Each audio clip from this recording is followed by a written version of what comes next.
Hey, hello everyone, I'm David Guerrero and welcome back to another video here on Many Ways Films.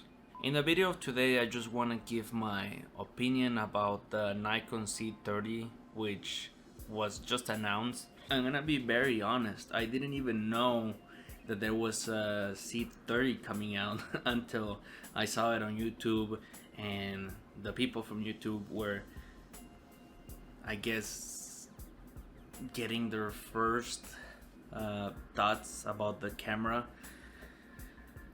And even that I don't have one today, after watching or reading the specs of what this camera has to offer,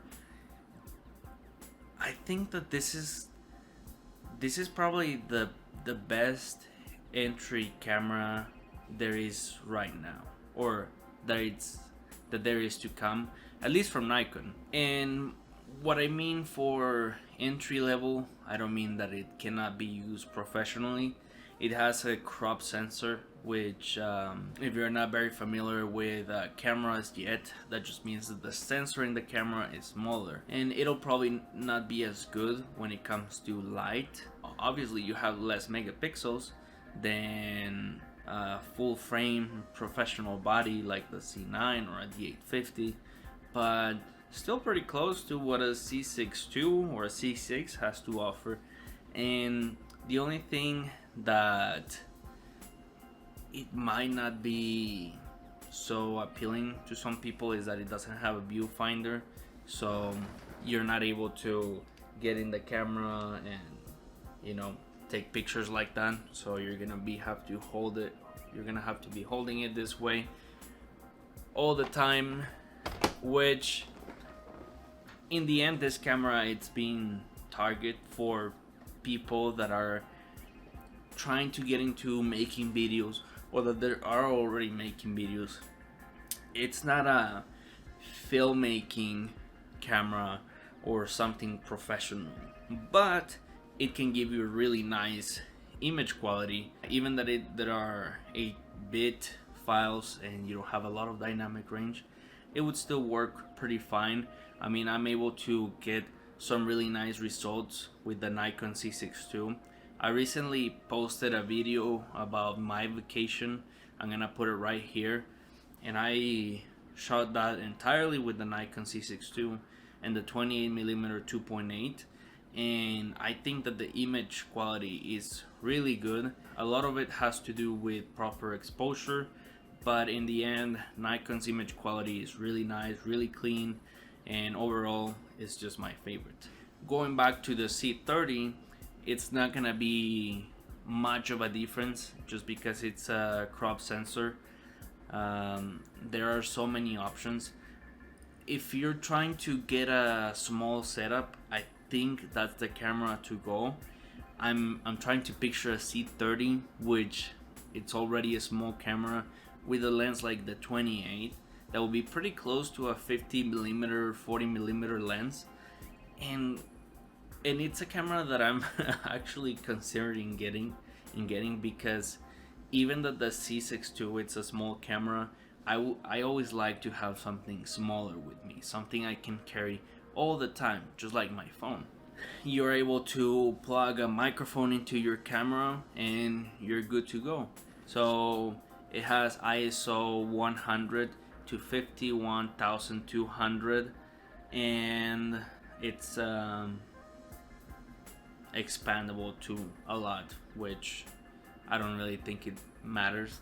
The other thing is that this camera can record in 4K up to 30 frames per second, and I think that's really nice. I mean, the Nikon Z6 II can do 4K 60, but when you compare 4K 60 to the 1080p 60, it's not much of a difference. I've done this test myself, and as long as you get the proper angle that you want, the video is gonna look nice.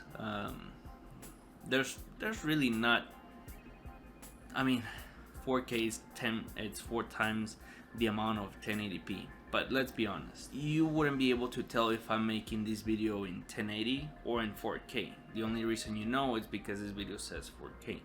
And I'll admit it, I think it looks very nice, but 30, it's already enough, and 24 and 25, and having the option to record up to 120 frames per second for $700, I think that's a very good deal, in my opinion. It doesn't have image stabilization, which it does suck, but recently I've been not using it really, just because when you are like hand holding your camera and you're walking around like I did on my video that I did when I went on vacation, the camera, it's stabilizing, but then it makes this kind of weird movement when it's stabilized, and then it moves, and then it's stabilized and it moves.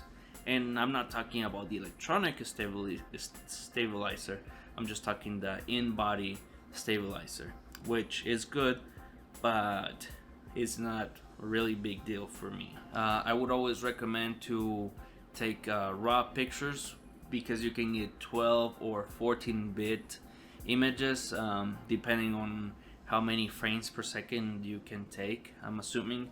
And then you have JPEG options too in this camera. And something that I'm looking at right now is that you can record up to 125 minutes, I'm guessing without stop. That would be something new besides the Nikon Z9, because any other Nikon camera up to this point lets you record only 30 minutes and that's it. You have to start recording again. But 125 minutes, that's a pretty big deal. That's really nice. I wish, can they do a firmware update for all the Nikon Z cameras and give this option? And the camera has Bluetooth, and I'm assuming it has Wi-Fi, so you can transfer your pictures and videos to SnapBridge and get them on your phone. Those are the specs for the Z30. I think they are really good. Even that it's $700, it's still an expensive camera. When I bought my first camera, I think it was $400, and it was a Nikon Z3200. And when you look back at that camera compared to something like this, there is a world of difference. I think that's like 8 or 9 years of difference. So going from a $400 to a $700 camera, have in mind you're gonna have to buy a lens in the end. And if you get something like the 20mm, which is one of the affordable lenses, that's gonna be like $200 or $300. So you're talking about $900 or $1,000. But if you're trying to get a camera for video to record yourself or anything like that, and Nikon is one of your options, I would get this camera if it was me over any other camera on that price range right now. There's just something about the small size of the camera, and I don't really care about the viewfinder. You're gonna be using that camera primarily for video, and even that the viewfinder is fast in the camera, is not as fast as the screen. At least in my opinion. Maybe that's not true, but that's just in my experience. Whenever I'm making videos and I'm using the viewfinder, it's not as smooth or fast as when I'm using my screen. And the same goes to photography, but it's not as important because you're pretty still, and people are usually still most of the time. I don't know if that makes any sense. Those are my thoughts about the Nikon Z30. Let me know what you think. I'm hoping they bring a C6 III or a C8 pretty soon. That's a camera that I'm waiting for. Let me know what camera are you waiting for. Are you planning on getting a Z30 or any Nikon camera? If you are, just let me know down here in the comments. And don't forget to subscribe. And I'll see you in the next video. See ya.